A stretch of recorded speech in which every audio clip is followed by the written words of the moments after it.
Bismillahirrahmanirrahim. Assalamualaikum warahmatullahi wabarakatuh.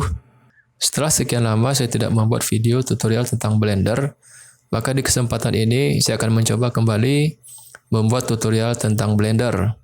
Karena kalau saya lihat kebanyakan dari pertanyaan teman-teman di kolom komentar adalah itu masih berhubungan dengan software Blender.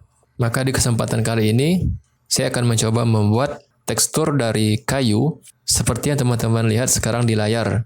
Dan sekalian ini untuk memenuhi request dari Union Zuka ID, di mana ia menginginkan penjelasan tentang shading. Namun, saya tidak akan menjelaskan pengertian shading dengan berbagai macam teori, karena saya juga tidak begitu pandai menjelaskannya dengan bahasa teknis, maka saya akan menjelaskannya dengan langsung mencontohkannya dalam membuat tekstur kayu. Baik, langsung saja kita ke tutorialnya.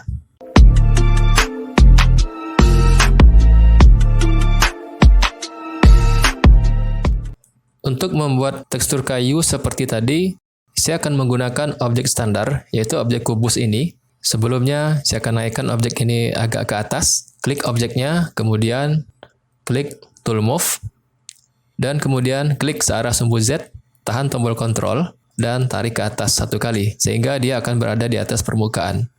Selanjutnya saya akan membuat objek kubus ini di tengahnya berlubang. Caranya masuk ke edit mode dengan tekan tombol tab pada keyboard, kemudian aktifkan seleksi face atau bisa dengan menekan angka 3 pada keyboard.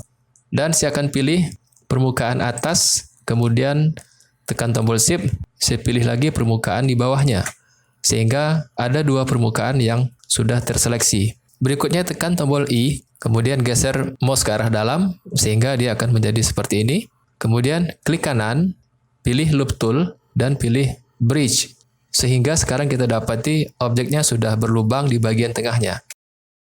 Nah, kalau teman-teman tidak melihat menu loop tool pada saat klik kanan, maka di sini bisa klik menu edit, kemudian pilih preference, klik add-on, kemudian di bagian pencariannya ketikkan loop, aktifkan di sini mesh loop tool, sehingga pada saat klik kanan, kita bisa memunculkan menu seperti tadi.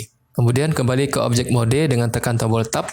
Berikutnya, saya akan berikan sebuah modifier. Klik modifier properties, tambahkan sebuah modifier, dan saya berikan bevel. Kembali kita zoom in tampilannya supaya kita bisa melihat sisi-sisi dari objek ini agar lebih jelas seperti ini.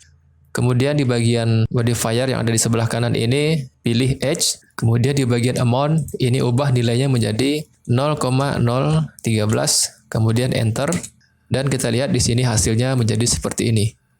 Dan di bagian segmen, naikkan nilainya sekitar 7, sehingga kalau kita perhatikan di bagian pinggir-pinggir dari objek kubus ini dia sudah menjadi lebih halus.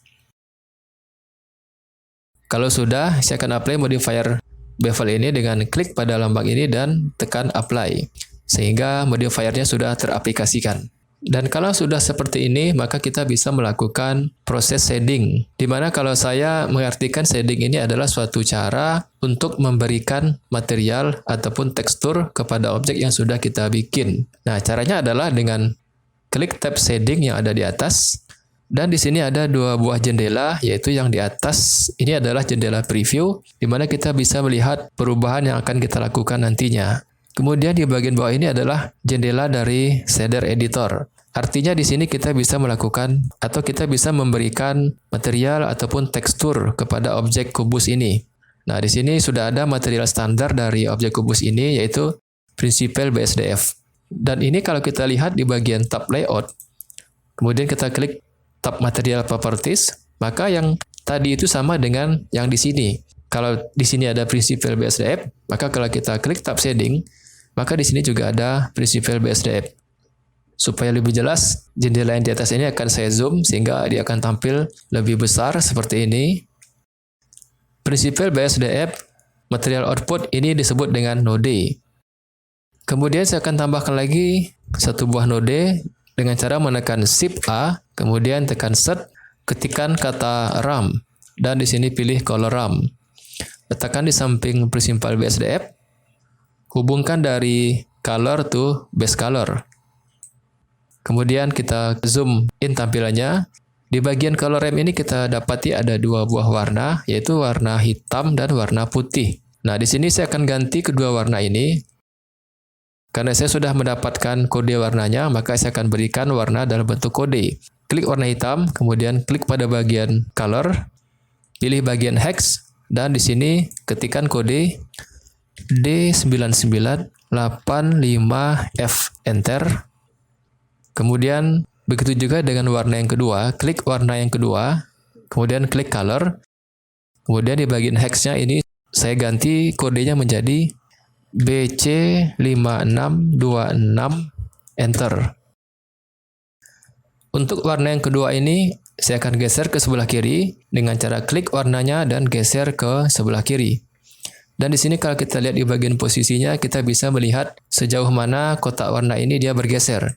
Nah, di sini saya akan berikan nilainya 0,660, enter.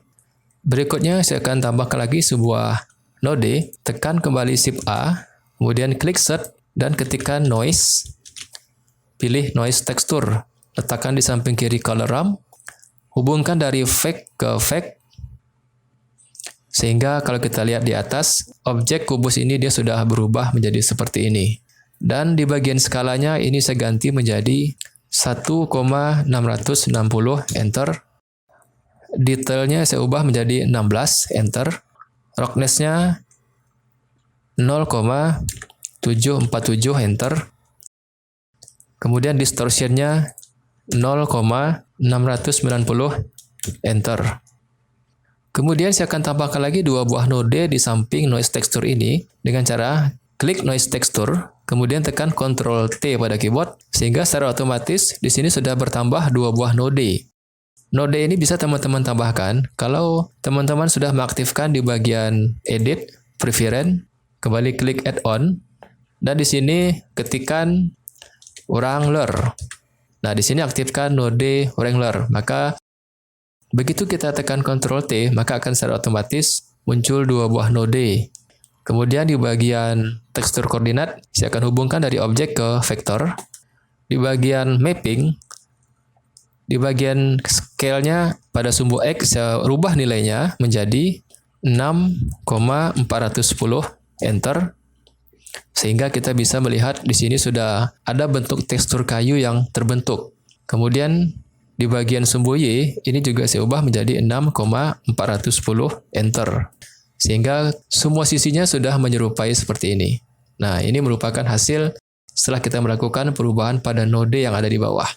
Kalau kita perhatikan di sini bentuk kayu ini dia masih halus dan ini tidak sesuai dengan bentuk tekstur kayu yang sebenarnya. Maka untuk membuat lebih realistis, maka saya akan tambahkan lagi sebuah node di sini. Kembali tekan Shift A, kemudian klik Search, ketikkan kata BUMP, kemudian pilih BUMP, letakkan di sini. Kembali kita zoom in tampilannya. Kemudian hubungkan dari normal ke normal. Berikutnya kita lihat ke atas, di bagian noise texture kita hubungkan dari fake ke high, ke bagian bump. Nah, kalau kita perhatikan di sini, teksturnya berbentuk sangat kasar sekali. Nah, tentunya ini tidak bagus dan mungkin belum sesuai dengan keinginan kita. Untuk mengurangi kerutan-kerutan yang ada di objek ini, maka di bagian strength-nya, ini akan saya ubah menjadi 0,112, enter. Sehingga kalau kita perhatikan di bagian preview-nya, kita sudah bisa mendapati bentuknya lebih halus seperti ini. Dan ini merupakan hasil final dari pembuatan tekstur kayu kita di video tutorial kali ini. Nah, kalau kita kembali ke tab layout, kemudian saya akan aktifkan di sini viewport shading untuk melihat bentuknya. Nah, ini merupakan bentuk dari tekstur yang kita bikin pada kesempatan kali ini. Dan di sini saya menggunakan rendernya ada render if.